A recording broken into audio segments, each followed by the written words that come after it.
Welcome back to Scratch Tutorials number 6. Scratch can be used for many things, like games and animations. But what about art? In this tutorial, we'll talk about the pen menu and how it can be used to make an art-related program. In the Blocks menu, you can find the Start Green Pen section. What the Scratch pen does is it lets a sprite leave a colored trail when it moves. If the pen is down, that means the sprite is drawing, and if the pen is up, then the sprite is not. To start, let's say we want to make a program that lets the user draw with their mouse. First of all, I'll make the sprite smaller so it's easier to draw with.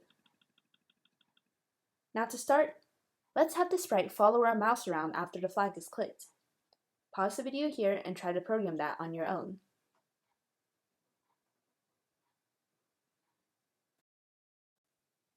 In the motion menu, there is a block that says Go to Mouse Pointer. If we drag that out and add that to a forever block, and a when flag is clicked block, the cat should follow our mouse after the flag is clicked.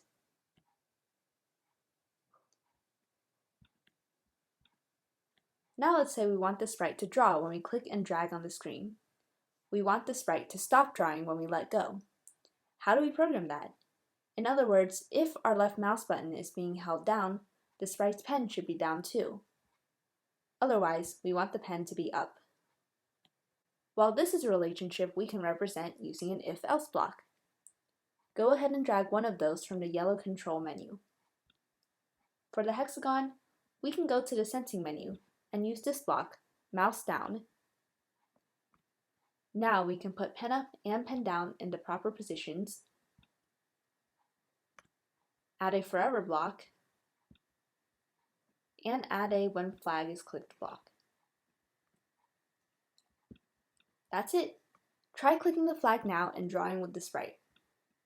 You may notice that the sprite only draws a single dot when you hold down the mouse.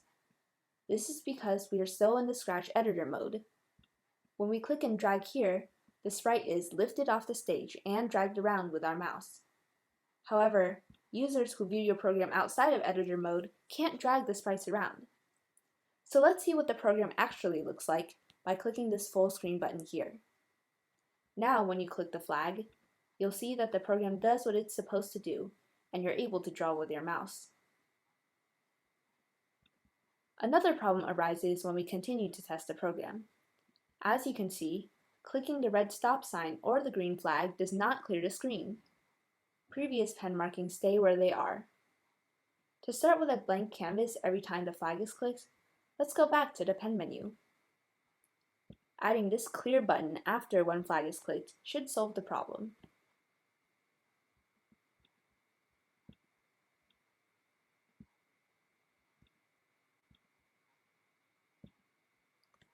There's also a block in the pen menu that allows the computer to set a different color. Go ahead and drag that out. Say we wanted to let the user select the color of their pen.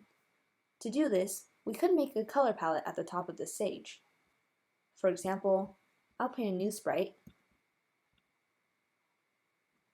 and I'll just make it a single colored circle.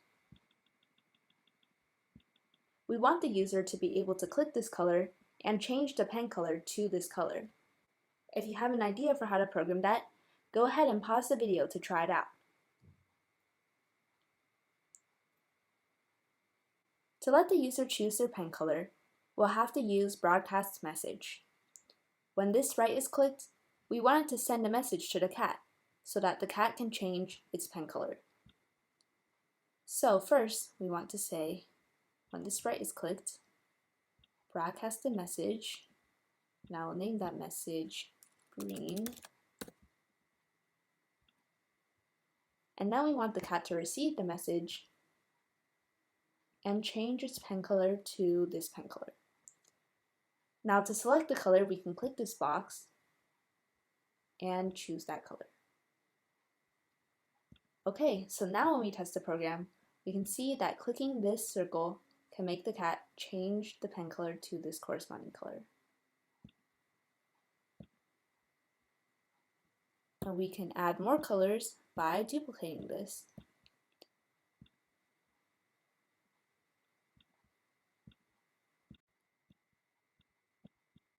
Notice, however, that we do have to have each sprite use different message names.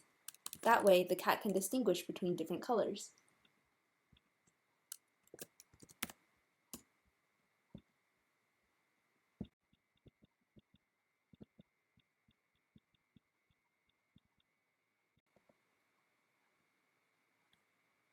Now when we set this to full screen and test it, the user will be able to choose between 3 different pen colors and make art with their mouse.